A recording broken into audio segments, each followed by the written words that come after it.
बात हैं सारा इनाम कत्ल केस में जो फैमिली है, जो वर्सा हैं, उनकी जानिब से ये इस केस की पैरवी कर रहे हैं। और आज इस केस में बड़ी खबर आई है अभी थोड़ी देर पहले कि इस केस में जो मरकज़ी मुलज़म है शाहनवाज, उसकी वालदा की ज़मानत खारिज हो गई है। और उसकी ज़मानत खारिज होने के बाद पुलिस ने जो उसको गिरफ़्तार कर लिया है।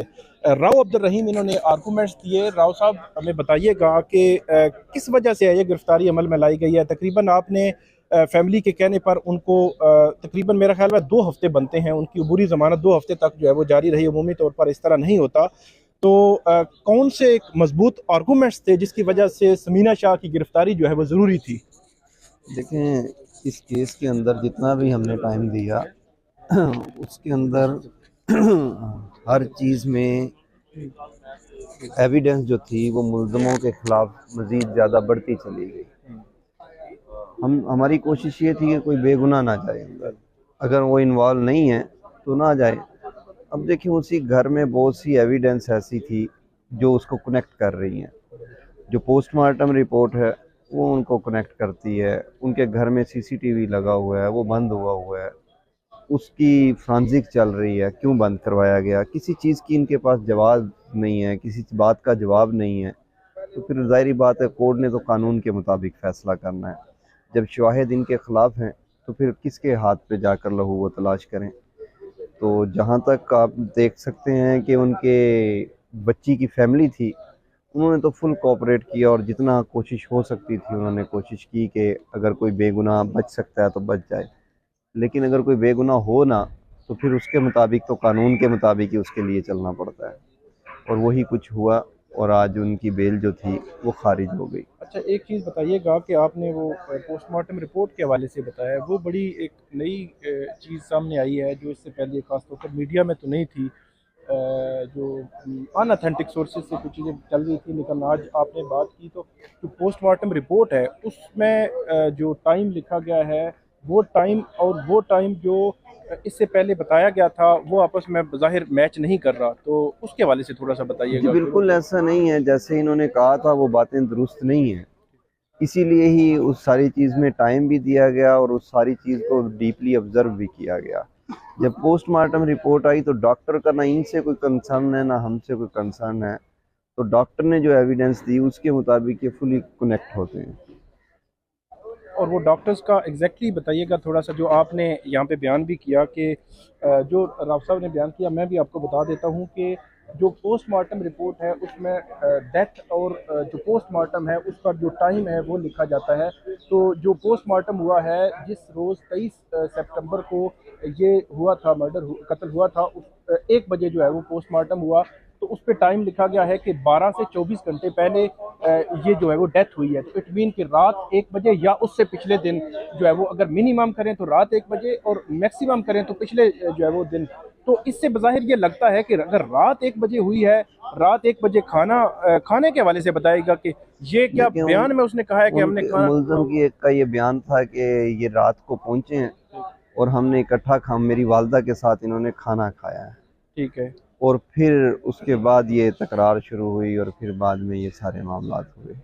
लेकिन जो पोस्टमार्टम रिपोर्ट है वो ऐसी चीज़ें नहीं बता रही। ठीक है। पोस्टमार्टम रिपोर्ट ये बता रही है अगर ये बात हुई हैं तो ये बहुत पहले हुई हैं, उस रात को नहीं हुई।